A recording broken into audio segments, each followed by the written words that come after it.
అండి, హలో. ఈరోజు మనం మంచి కూర చేసుకుందామండి. ఏంటంటే వంకాయ గోంగూర టమాటా కర్రీ చేసుకుందాం. అది చాలా బాగుంటుంది. దానికి కావాల్సిన పదార్థాలు ఏంటంటే మనం ఫస్ట్ ఒక 4 వంకాయల్ని నీట్గా కట్ చేసి నీట్గా కడిగి పెట్టుకుందాం. నెక్స్ట్ ఒక 2 టమాటాలు, మీడియం సైజ్ టమాటా 2 కట్ చేసి పెట్టుకుందాం. అలాగే చిన్న గోంగూర కట్టల్ని ఒక 3 కట్టల్ని క్లీన్ చేసి పెట్టుకుందాం. నెక్స్ట్ ఆనియన్, పచ్చిమిర్చి కట్ చేసి పెట్టుకుందాం.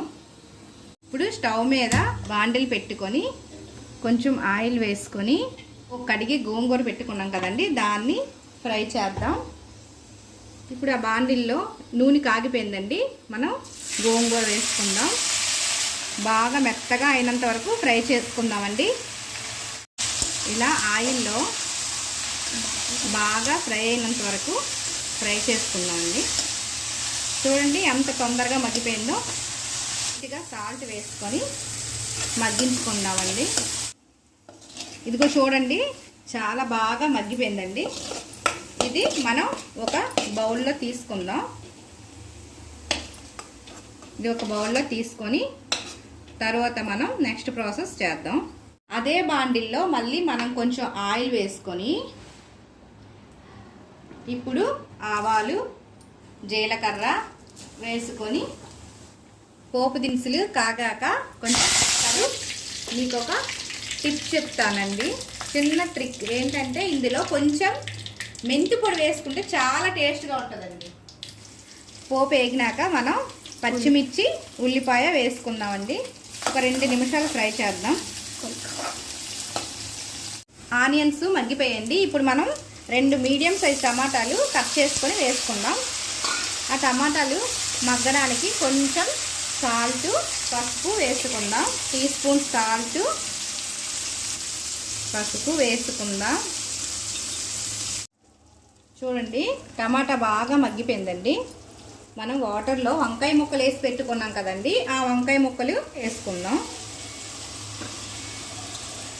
ఈ వంకాయ ముక్కలు వేసి దీనికి ఒక టీ స్పూన్ ఉప్పు, ఒక టీ స్పూన్ పసుపు, ఒక టేబుల్ స్పూన్ కారం, కొంచెం ఉప్పు కారం బాగా వేసుకోవాలండి. ఎందుకంటే గోంగూర పులుపుగా ఉంటుంది కదండి, టమాటా వేసాం కదా, కొంచెం పుల్లగా ఉంటుంది కాబట్టి దానికి సరిపడా కారం, ఉప్పు కొంచెం ఎక్కువ వేసుకోవాలి. ఇవన్నీ వేసుకొని కొంతసేపు మూత పెట్టుకొని ఉంచి మధ్య మధ్యలో కడాయి అడుగు పట్టకుండా కలుపుతూ ఉండాలండి. చూడండి, వంకాయ అంతా మగ్గిపోయింది. చూడండి, మెత్తగా అయిపోయి ముక్కలన్నీ. ఇప్పుడు మనం గోంగూరని ఫ్రై చేసాం కదండి, ఆ గోంగూర జస్ట్ లైట్గా మిక్సీ పట్టుకొని ఆ గోంగూరని మనం ఈ వంకాయ కర్రీలో వేసుకుందాం. మంచిగా కలుపుదాం. మంచిగా కలిపి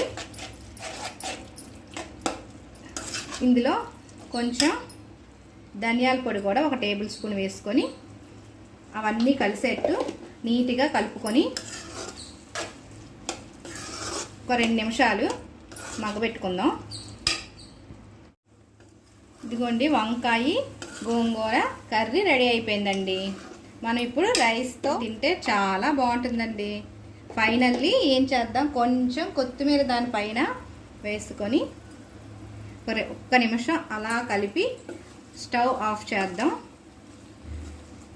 అయిపోయిందండి వంకాయ గోంగూర కర్రీ. వంకాయ గోంగూర కూర రెడీ అయిపోయింది. రైస్తో తింటే కలుపుకొని చాలా బాగుంటుందండి. మీరు కూడా ట్రై చేయండి. ట్రై చేసి ఎలా ఉందో చెప్పండి. Thank you. Please subscribe.